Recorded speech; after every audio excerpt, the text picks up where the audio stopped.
Hello, it's Alex and welcome to Hey Little Thrifter. Today I'm going to be talking about The Cormorant by Stephen Gregory. This was originally published in 1986 and Stephen Gregory is a British author. This was his debut novel and it won the Somerset Maugham Award in 1987. This is about a couple, unnamed male narrator, and it is told in the first person perspective, his wife Anne and their young son Harry.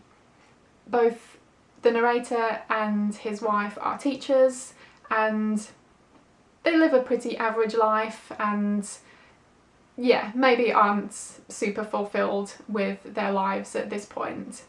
The narrator's uncle Ian passes away and he has left him in his will his cottage in Wales, and the couple are really excited about this. They see this as an opportunity for a new life for them and their son and a chance to get away from their jobs that they don't particularly enjoy.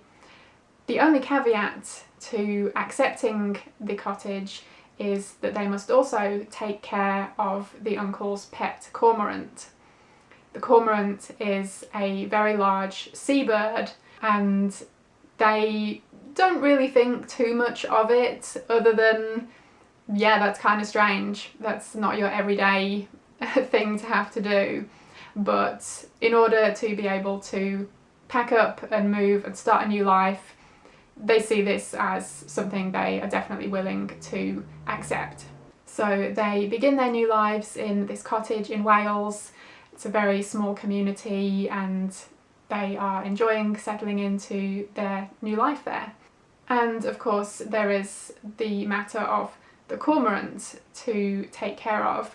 So at first it's kind of funny in a way that there is this giant bird in their house that they don't really know what to do with, and they kind of just see it as this like bizarre thing that is just part of their lives now, but it's not really a big deal. But it soon becomes apparent what an undertaking it really is to take care of this bird. Not only keeping it, fenced in, making sure it also gets exercise, making sure it's fed and sheltered.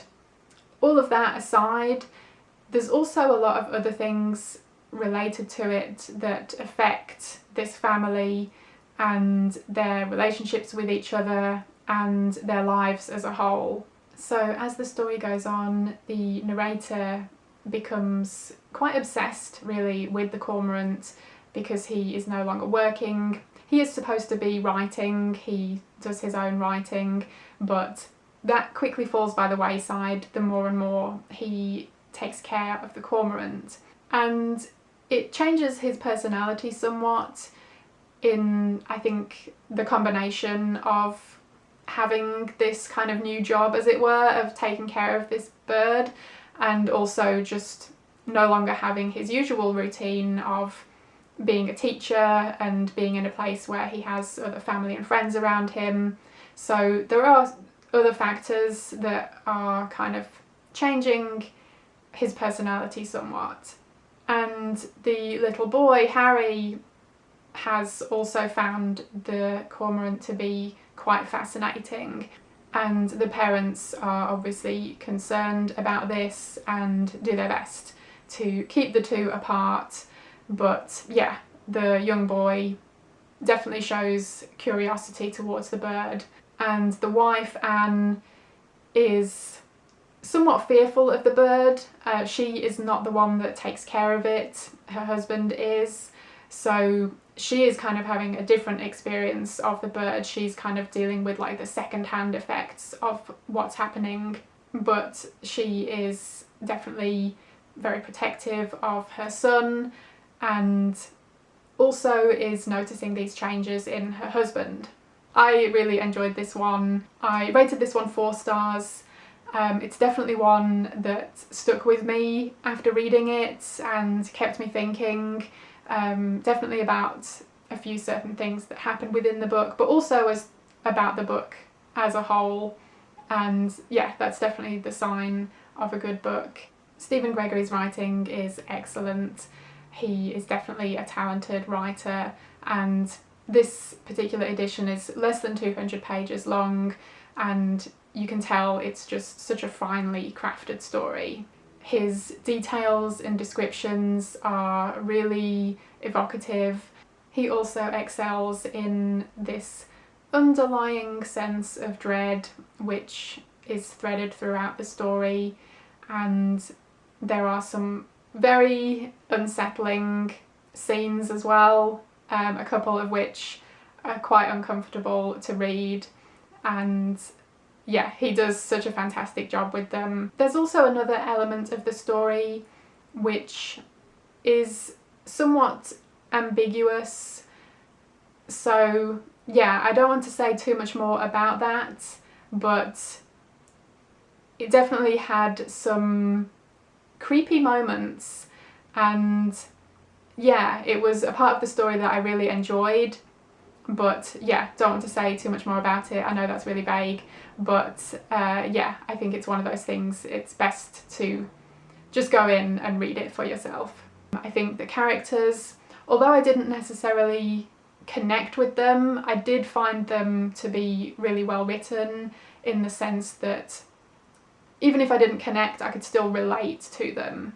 And the fact that they're this young couple and they have this opportunity to kind of start a new life, you know, I feel like many of us have had that fantasy of just, you know, packing up and being able to move somewhere, you know, move off into the middle of nowhere or whatever and start a new life. So yeah, I could still relate to the characters in that sense.